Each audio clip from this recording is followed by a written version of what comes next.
సద్గురు పులాజీ బాబా ఛానల్లో వీడియో చూస్తున్న ఆత్మీయులందరికీ నా యొక్క నమస్కారములు. జగదంబ అనగా అర్థం జగత్తును నడిపించే శక్తి.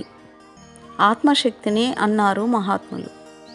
పరాశక్తి, ఆదిశక్తి అని ఆత్మయే శరీరంను నడిపిస్తూ నీడనిచ్చే ఆదిమాయా శక్తిని మర్చి మూర్తిని కూర్చోబెట్టి బాహ్య పూజలు చేస్తున్నారు అంటారు బాబాగారు.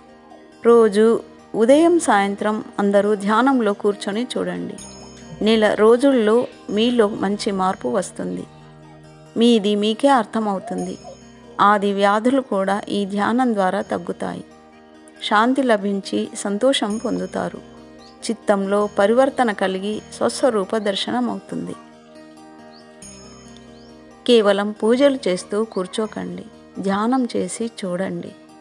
సేవాభాయ మామూలు మహాత్ముడు కాదు, కానీ వారు చెప్పిన విధంగా నడవక ఆ మహాత్ముడికేమో శిరాప్రసాదం పెట్టి మీకేమో మాంసాహారం.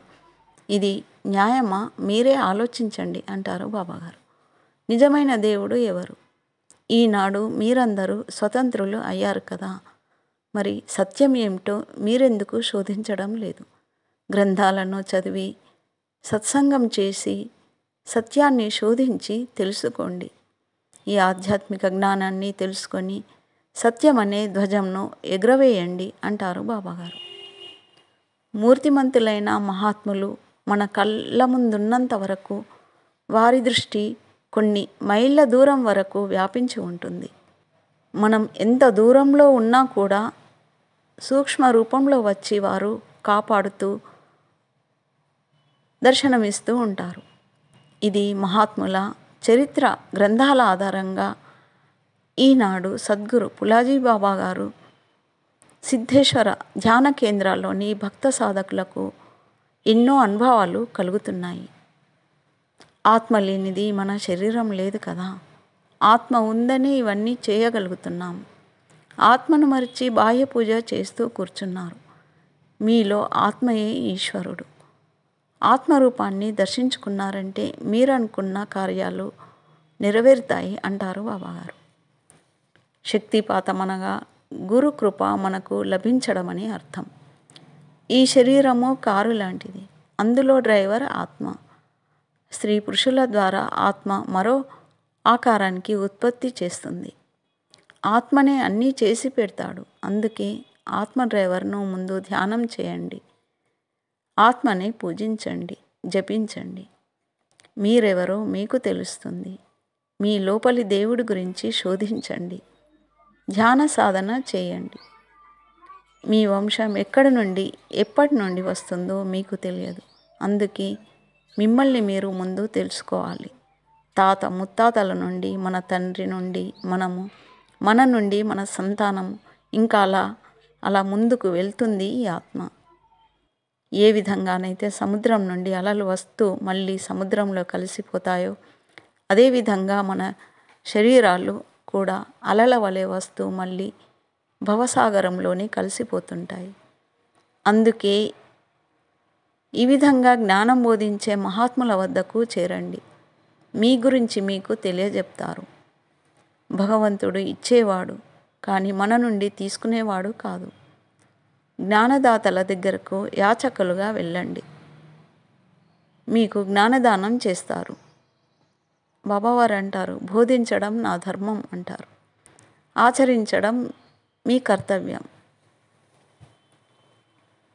మాంసాహారం తినడం వల్ల మన లోపల రక్తం చెడుగా మారుతుంది. దానివల్ల రాక్షస గుణాలు మనలో కలుగుతాయి. దానితో అనారోగ్యం కలుగుతుంది. మన కర్మలే మనకు చెడు మార్గంను, మంచి మార్గంను చూపెడతాయి. అందుకే సత్కర్మలు చేస్తూ సన్మార్గంలో నడవండి. దుర్వ్యసనాల వల్ల విలువ పోతుంది. మన గౌరవం తగ్గించుకున్నట్లు అవుతుంది. ఎవరు దగ్గరకు రానివ్వరు. మానవత్వాన్ని మర్చిపోతారు. దుర్వ్యసనాల వల్ల వ్యాధులు దరిచేరుతాయి. అనారోగ్యం వచ్చి మంచాన చేరుతారు. అందుకే శరీరము సుఖంగా ఆరోగ్యంగా ఉంటేనే కదా ఏదైనా చేయగలం, ఏదైనా సాధించగలం అంటారు బాబాగారు.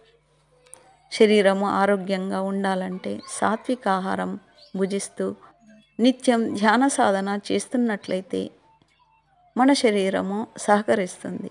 బాబావారు అంటారు, నేను సత్య మార్గంలో నడిచాను, ఇదంతా నా అనుభవంతో చెప్పగలుగుతున్నాను, అన్నీ చేసి చూశాను, ఎక్కడ నాకు శాంతి లభించలేదు, ఈ ధ్యాన మార్గం ద్వారానే నాకు అన్నీ లభించాయి. కొందరు అడుగుతారు, ఉదయం స్నానం చేసి ధ్యానం చేయాలా, లేక స్నానం చేయకుండా ధ్యానంలో కూర్చోవచ్చా? అప్పుడు బాబావారు అంటారు, స్నానానికి ధ్యానానికి ఏ సంబంధము లేదు. వీలైతే స్నానం చేయండి, లేకపోతే అలాగే కూర్చోవచ్చు. ఎక్కడైనా ఏకాంతంగా కూర్చోవాలి. మనసు మలినం లేకుంటే చాలు. నిష్కల్మషంగా ఉండాలి. శరీరంనకున్న మలినమైతే నీరు సబ్బుతో కడగవచ్చును, కానీ మనసును కడగలేం కదా. మనసును ధ్యానంతోనే కడగాలి. రాగ ద్వేష కపటాల మలినంను ధ్యానంతోనే, జ్ఞానం అనే సబ్బును పెట్టాలి. అంతర్శుద్ధి అవుతుంది. అప్పుడే మనలోని ఆత్మదర్శనం అవుతుంది అంటారు బాబాగారు. జై సద్గురు పులాజీ బాబా. సబ్ సంతన్ కీ జై.